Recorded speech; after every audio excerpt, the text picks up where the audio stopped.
ભાવનગરના યુવકનો વિડીયો સામે આવ્યો છે, જેમાં તે કારનો દરવાજો ખોલી અને ચાલતી ગાડીમાં દરવાજા પર બેસી સિગારેટ ફૂંકતો વિડીયો બનાવ્યો હતો।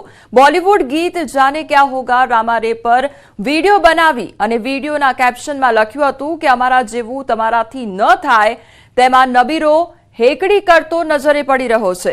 આ વિડીયો જોઈને લાગી રહ્યો છે કે તે પોતાનો તો જીવ જોખમમાં મૂકે જ છે, પરંતુ અન્યના જીવ પણ જોખમમાં મૂકી રહ્યો છે।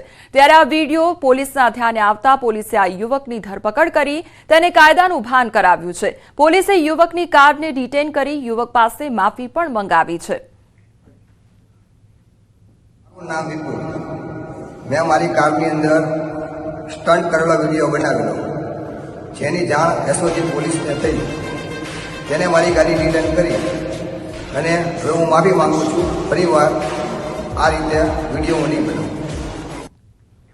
અમદાવાદના રખિયાલના ગરીબનગર પાસે અસામાજિક તત્વોનો આતંક જોવા મળ્યો છે અને વાહનોથી ધમધમતા જાહેર રોડ પર તલવારો સાથે અસામાજિક તત્વોએ આતંક મચાવ્યો છે।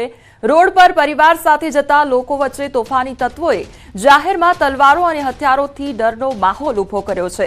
રખિયાલ બાપુનગરના મુખ્ય માર્ગ પર તલવારો સાથે અસામાજિક તત્વોએ લોકોમાં ડર ફેલાવ્યો છે, તો અસામાજિક તત્વોનો તલવાર જેવા ઘાતક હથિયારો સાથેનો વિડીયો પણ વાયરલ થયો છે। પોલીસે વિડીયો અનુસંધાને કાર્યવાહી પણ હાથ ધરી છે। અમારી સાથે હાલ સંવાદદાતા ઋત્વિજ જોડાઈ ગયા છે। ઋત્વિજ, અમદાવાદ શહેરમાં અસામાજિક તત્વોનો આતંક દિવસે ને દિવસે વધતો જઈ રહ્યો છે, કયા પ્રકારનો માહોલ અમદાવાદ શહેરમાં જોવા મળી રહ્યો છે?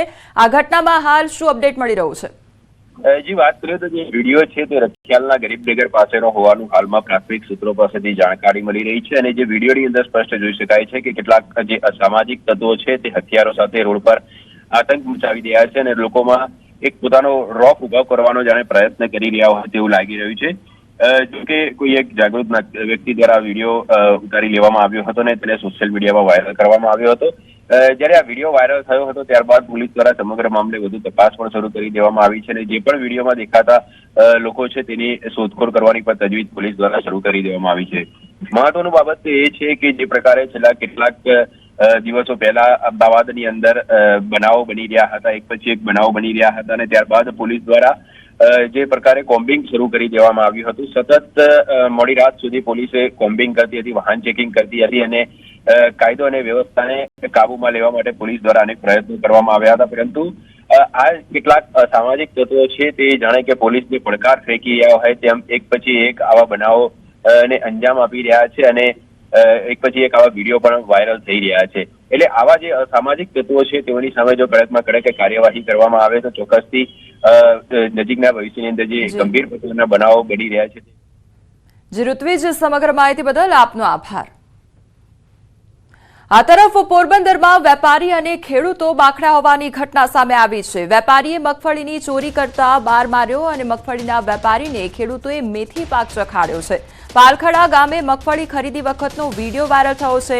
વેપારી દ્વારા મગફળીની ગુણીઓની ચોરી કરાતી હતી તેવું ખેડૂત દ્વારા કહેવામાં આવ્યું છે। જૂનાગઢના વેપારી દ્વારા પોતે મગફળીની ચોરી કર્યાની કબૂલાત પણ કરવામાં આવી છે। અમદાવાદના વટવા પોલીસે હાઇબ્રિડ ગાંજાનો મોટો જથ્થો જપ્ત કર્યો છે। 3.60 કરોડની કિંમતનો 12 કિલો હાઇબ્રિડ ગાંજો ઝડપી પાડવામાં આવ્યો છે, તો મોરબીના યોગેશ પટેલ પાસેથી ગાંજાનો જથ્થો પકડી પાડવામાં આવ્યો છે। તેમજ રોપડા ચેકપોસ્ટ પાસેથી આરોપી ઝડપાયો અને નાસિકથી મોરબી તરફ જવા માટે નીકળ્યો હતો આરોપી અને તેને જથ્થા સાથે ઝડપી પાડવામાં આવ્યો છે। 31 ડિસેમ્બર પહેલા ગુજરાતમાં દારૂ ઘુસાડવાના પ્રયાસો પર પોલીસની ચાંપતી નજર જોવા મળી રહી છે। ખાસ કરીને આંતરરાજ્ય સરહદ પર પોલીસ સતર્ક થઈ છે। 31 ડિસેમ્બરને લઈ અરવલ્લી પોલીસ સતર્ક બની છે। શામળાજીના અણસોલ પોલીસ ચેકપોસ્ટ પાસેથી દારૂનો મોટો જથ્થો ઝડપાયો છે, તો શામળાજી પોલીસે અંગ્રેજી દારૂ ભરેલ 2 ટ્રક ઝડપી પાડી છે। પ્લાસ્ટિક દાણાની બેગ અને લાકડાની પેટીઓમાં સંતાડી આ દારૂ લાવવામાં આવતો હતો, તો પોલીસે 2 ટ્રકમાંથી 44 લાખની કિંમતની 17,600 નંગ બોટલ ઝડપી પાડી છે, તો શામળાજી પોલીસે બંને ટ્રકના 2 આરોપીઓ સહિત 1.18 કરોડનો મુદ્દામાલ જપ્ત કર્યો છે। તો સુરત જિલ્લામાં ગટરના ગંદા પાણીમાં મહિલાઓ ધૂળતી હોય તેવો વિડીયો વાયરલ થયો છે, જે વિડીયો માંગરોળના કોઠવા ગામે આવેલી દરગાહ પાસેનો હોવાનું સામે આવ્યું છે। માંગરોળ તાલુકા મુસ્લિમ સમાજના આગેવાને પુષ્ટિ કરી છે અને કહ્યું છે કે છેલ્લા ઘણા વર્ષોથી ઉર્સ મેળામાં આ પ્રકારના દ્રશ્યો જોવા મળે છે। લોકોમાં એવી ગેરમાન્યતા છે કે આ પાણીમાં સ્નાન કરવાથી પવિત્ર થઈએ છે, પરંતુ આ એક પ્રકારની અંધશ્રદ્ધા જ છે। દરગાહના સંચાલકો અને તંત્રએ લોકોમાં અંધશ્રદ્ધા દૂર થાય તે માટે કામ કરવું જોઈએ। કીમ કોઠવા દરગાહનો વિડીયો છે અને જેમાં દર વર્ષે આજે ઓરસ મેળો ભરાય છે, તેથી થોડેક નજીકમાં જ આ એક ગટર લાઈન ગંદુ પાણી જાય છે, તેમાં અમુક લોકો દર વર્ષે અમે જોઈએ છીએ કે ત્યાં સ્નાન કરે છે। હવે એ લોકોની માન્યતા શું છે એની ખબર નથી પડતી, પણ આ એક દેખાતી ચોખ્ખી વસ્તુ છે કે અંધશ્રદ્ધા જ છે કે એ લોકોની માન્યતા એવી કે ભાઈ અમે અહીંયા પવિત્ર થાય છે, પણ પવિત્ર માટે તો સ્નાન કરવા માટે તો ચોખ્ખા પાણીની જરૂર હોય છે અને આ પ્રકારની ઇસ્લામ ધર્મમાં બી કોઈ માન્યતા નથી કે આનાથી કોઈ લેવા દેવા નથી, એટલે આ અંધશ્રદ્ધા છે અને આના ઉપર તકેદારી રાખવાની ખૂબ જરૂર છે। વડોદરાનો ગેંગસ્ટર કલ્પેશ કાછિયાની ધરપકડ કર્યા બાદ તેનું સરઘસ કાઢવામાં આવ્યું અને કલ્પેશને અકોટા વિસ્તારમાં આવેલ તેના ઘરે લઈ જવામાં આવ્યો, જ્યાં પોલીસ તપાસ કરવામાં આવી। નામચીન gangster Kalpesh Kachhiya money laundering જેવા કેસમાં પણ સામેલ છે અને લોકોમાં તેણે ભયનો માહોલ ઉભો કરેલો છે, જેથી તેને ચાલતો તેવા ઘરે લઈ જવાયો અને જેથી લોકોમાં તેનો ભય ઓછો થાય। આરોપીને લઈ પહોંચતા લોકોના ટોળા ભેગા થયા હતા અને વડોદરામાં ભયનો માહોલ ઉભો કરનાર કાછિયા પગેથી ચાલી પણ શકતો નથી।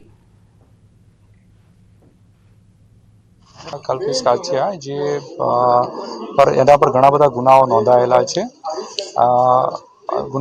છે, એનું નામ ખુલ્યું હતું અને ત્યારથી આ કલ્પેશ કાછિયા જે છે એ અહીંયાથી ફરાર હતો।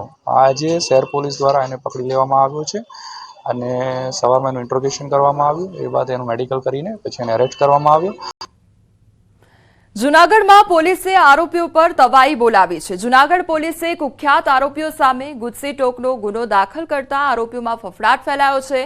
જૂનાગઢના રામદેવપરામાં રહેતા 8 અને ગીર સોમનાથના તલાલામાં રહેતા એક ઇસમ સહિત કુલ 9 આરોપીઓ વિરુદ્ધ ગુજસી ટોકનો ગુનો દાખલ કર્યો છે, જેમાંથી કુલ 9માંથી 5 આરોપીને ઝડપીને પોલીસે કાર્યવાહી કરી છે, જ્યારે ફરાર 2 આરોપીને પકડવા પોલીસે ચક્રો ગતિમાન કર્યા છે। પોલીસ લિસ્ટમાં સામેલ આ તમામ આરોપીઓ જૂનો ગુનાહિત ઇતિહાસ ધરાવે છે। આરોપીઓ સામે 2014થી લઈ 2024 સુધીમાં કુલ 153 ફરિયાદ નોંધાઈ છે। શખ્સો સામે મારામારી, લૂંટ, હત્યાની કોશિશ સહિતના ગુના પણ નોંધાયેલા છે। હાલ જે ગુજસી ટોકનો ગુનો દાખલ કરવામાં આવેલો છે એમાં એની ગેંગ જે સંડોવાયેલા હોય એકબીજા સભ્યો તરીકે એવા કુલ 22 ગુનાઓ છે કે જેમણે એકબીજાની સાથે મળીને કોઈને કોઈ રીતે આ ગુનાઓ છે એમનો અંજામ આપેલો છે। 31 પહેલા પોલીસ તેમજ અન્ય સરકારી એજન્સીઓ એક્શનમાં આવી ગઈ છે અને તાપીમાં એસએમસીએ વિદેશી દારૂનો જથ્થો જપ્ત કર્યો છે, તો સોનગઢ તાલુકાના હિંદલા ગામ પાસે ઝાંખરી નદીના પુલ પરથી 2 કારમાંથી વિદેશી દારૂનો જથ્થો જપ્ત કરવામાં આવ્યો। એસએમસીએ દારૂ અને કાર મળી કુલ 14,41,000નો મુદ્દામાલ જપ્ત કર્યો છે। ધર્મેશ ગામિત અને રાહુલ ગામિત નામના શખ્સોને ઝડપી પાડવામાં આવ્યા, તો 10 ઇસમોને વોન્ટેડ જાહેર કરવામાં આવ્યા।